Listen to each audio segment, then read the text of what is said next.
launching of Agni Sakshi by our President Abhay Sinha, Rajkumar Pandey। आज हमारी film अग्नि साक्षी का फर्स्ट लुक पोस्टर लॉन्चिंग है और आज इस शुभ उपलक्ष्य पर हम लोग फ्रांस में यानी कि नीस में एक जगह है जहां पर इंटरनेशनल अंतर्राष्ट्रीय फिल्म फेस्टिवल होता है, जहां पर 160 से ज्यादा देश की फिल्में यहां पर आती है और अपनी अपनी फिल्मों का यहां पर एग्जीबिशन लगता है। अब जैसे कि आसपास आप मैं चाहूंगा कि आप दिखाइए कैमरा, सभी जो स्टॉल्स दिख रहे हैं आसपास में।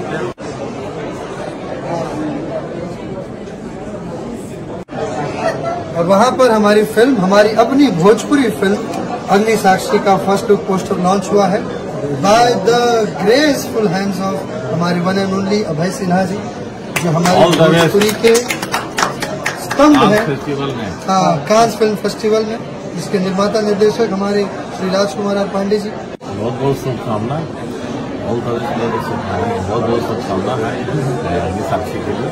ये है हमारी अग्नि साक्षी का स्क्रीनिंग, यानी कि यहाँ पर जितनी भी अंतर्राष्ट्रीय फिल्में, चाहे वो हॉलीवुड की फिल्में हो या बॉलीवुड की फिल्में हो, जिसकी स्क्रीनिंग यहाँ पर होती है, जो स्क्रीन पे बड़े पर्दे पर यहाँ पर दिखाई जाती है, तो अग्नि साक्षी हमारी पहली भोजपुरी फिल्म है जो कांस फिल्म फेस्टिवल में, कांस में बड़े पर्दे पर स्क्रीनिंग होने वाली है और यहाँ के लोग देखेंगे।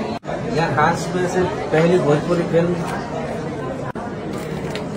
वर्ल्ड वाइड दुनिया भर में भोजपुरी की बोलबाला होने। आज भोजपुरी फिल्म भी कांस फेस्टिवल में आ गई है, हमारी तरफ से बहुत बहुत मुबारक आपको। सबसे अच्छी बात तो ये है कि हमारी आज भोजपुरी फिल्म इंडस्ट्री, हमारी उत्तर प्रदेश, बिहार और झारखंड की एक इंडस्ट्री, एक छोटी सी इंडस्ट्री आज अंतर्राष्ट्रीय स्तर पर यहाँ पर फ्रांस में, जो हम बचपन से जिसका नाम सुनते आ रहे हैं, सिर्फ फ्रांस और कांस फिल्म फेस्टिवल। दिल से आप सबसे आशीर्वाद का कामना करते हैं और अपना प्यार और आशीर्वाद ऐसे बनाए रखें और आशीर्वाद देते रहे। भोजपुरी सिनेमा जगत हमारा ऐसे ही फलता रहे, फूलता रहे, पूरे विश्व में अपना नाम करता है।